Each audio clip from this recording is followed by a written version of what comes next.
Alrighty, so in this video, it's going to be about how all emotions are addictive. And so maybe depending on your thought pattern, what are you addicted to, right? Anxiety can be an addiction. Depression can be an addiction. Um, Happiness can be an addiction, right? Gratitude can be an addiction. And that's not to dismiss if you have anxiety, right? I have autism, so naturally my brain is always looking for ways to be anxious. So it's not always your fault, but there are tools and tricks you can use to kind of get yourself out of negative thought patterns. So this video is to kind of show you examples of proving how your thought patterns can be an addiction and then how you can kind of change it. Um, so I found myself in a very sad situation, I guess. I was constantly anxious. There have been times in my life where I'm constantly depressed, and certain emotions we have can be conscious. Sometimes we make an effort to kind of choose to feel a certain way, but other times we make a subconscious effort, like we're not aware of it. And that's kind of what I want to talk about here. So I noticed I was in a constant state of fear or a constant state of anxiety. And that's because I kind of trained myself to believe to be addicted to anxious thoughts. There have been times in my life where I've accidentally chosen to be addicted to depressive thoughts. And so your brain will naturally choose the route it's most familiar with subconsciously. And yeah, so thoughts can be addicting, and that can really impact your baseline for where you are emotionally. And so let me explain kind of just personally how this affects me, and I'll go through different emotions and tips and tricks you can do to kind of get yourself out of negative headspaces. So a good example would be um, I just get really anxious, right? And my body gets a lot of physical symptoms from anxiety. Like my digestion gets worse, I have nerve pain that gets really bad. It's a whole cascading effect in my body when I get anxious.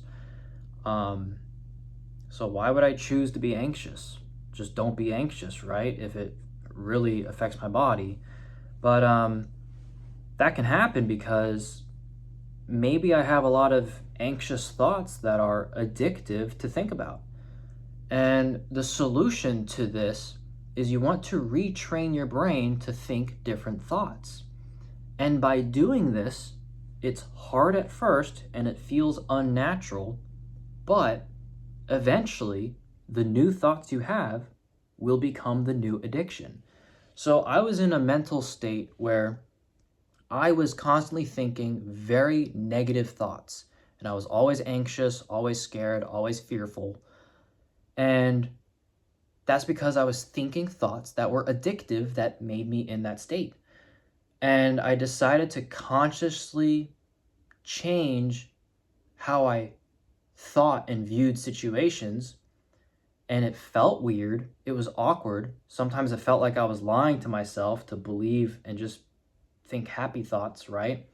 But I'll have a video on that later. But the idea is I shifted what I told myself, and I told myself thoughts that made me less anxious. I told myself thoughts that made me less depressed. And why does that matter? My body was always in a state of subconsciously, I was just always anxious. But I would take 5 minutes every day to just tell myself thoughts that would be gratitude related. Even though I was still anxious and scared, I decided let me take dedicated time to be grateful for something. I have chronic pain. I have a lot of pain in my body. So I was addicted to thinking about how bad my pain is. But then I decided to take just 5 minutes and look for sensations in my body that feel good. And that kind of took me out of that negative headspace because it's addictive. Our brain naturally chooses the path it's familiar with. So my brain is familiar with being scared of the pain in my body. So I've retrained my brain to, with 5 minutes every day, I find a sensation in my body that feels good. Or I choose to have a thought of gratitude while I'm anxious. And I guess what I'm trying to articulate here is that you can have these 5-minute windows where you choose, even though you feel scared or anxious, you can choose a positive emotion that you wish you were feeling. It's kind of like fake it till you make it. You choose an emotion that you wish you were feeling, and you really try to find proof for that. And you just kind of rest in that. And it doesn't have to be forever, and then you can go back to being sad again. But the idea is, if you do this enough times, at first it's unfamiliar and it's hard to do. But eventually it becomes familiar. And then that can become your natural, your baseline in a way. And so those can become your addictive thoughts. So you kind of have to manually override the negative thoughts temporarily. It's weird and feels awkward, but eventually those thoughts can become addictive and they can replace the addictive anxious thoughts. So I notice I since I've been doing this, my natural state, I've been naturally a lot more grateful more often. I've naturally noticed better sensations in my body more often than the bad ones.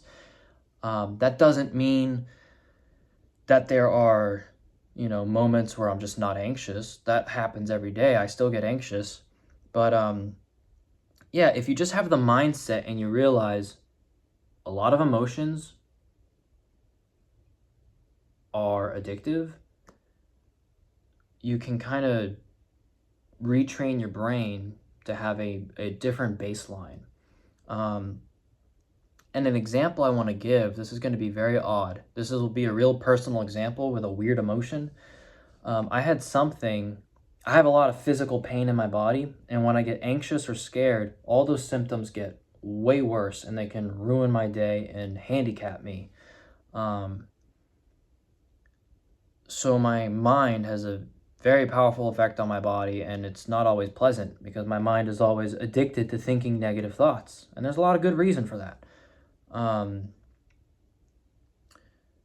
And something I noticed was there was a day where something sad had happened, and I was actually very mentally disturbed by that sad event.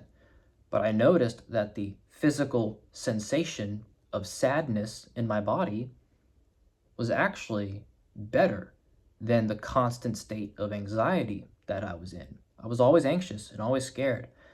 And anxiety for me comes with constipation or irritable bowel syndrome or diarrhea. I get nerve pain. I have chronic rib pain that gets worse. So when I'm anxious and fearful, my body is on fire and it hurts.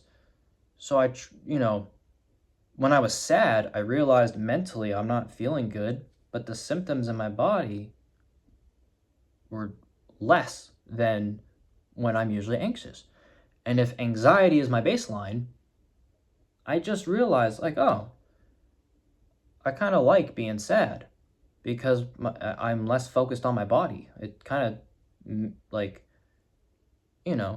if you're going to give a presentation and your heart rate goes up because you're scared, you would want to think thoughts that don't do that. Well, in a weird way, by me being sad, the physical sensations in my body kind of went down.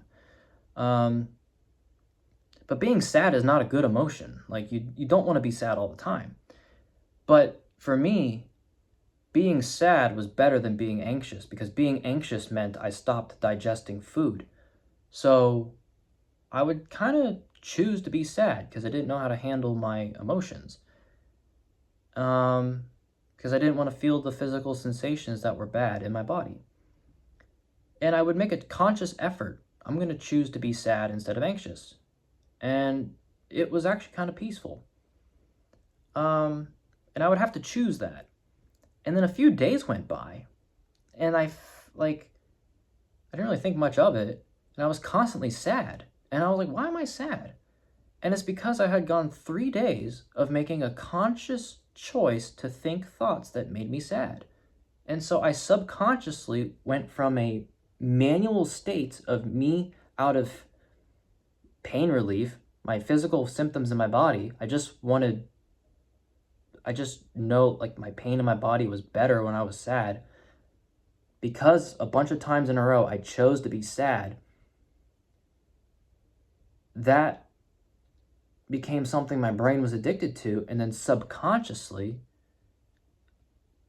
I basically just became sad. And you can do this for any emotion of your choice. So don't choose sadness, right? Choose gratitude. Choose, you know, something, peace, you know? Choose things that are good, you know?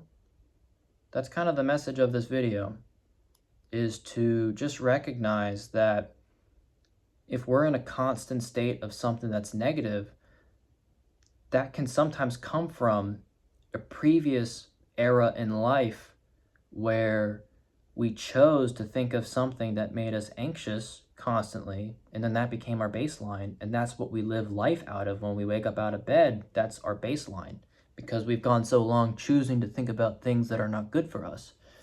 So, you know, just always take a conscious effort to choose to think emotions that are good for you.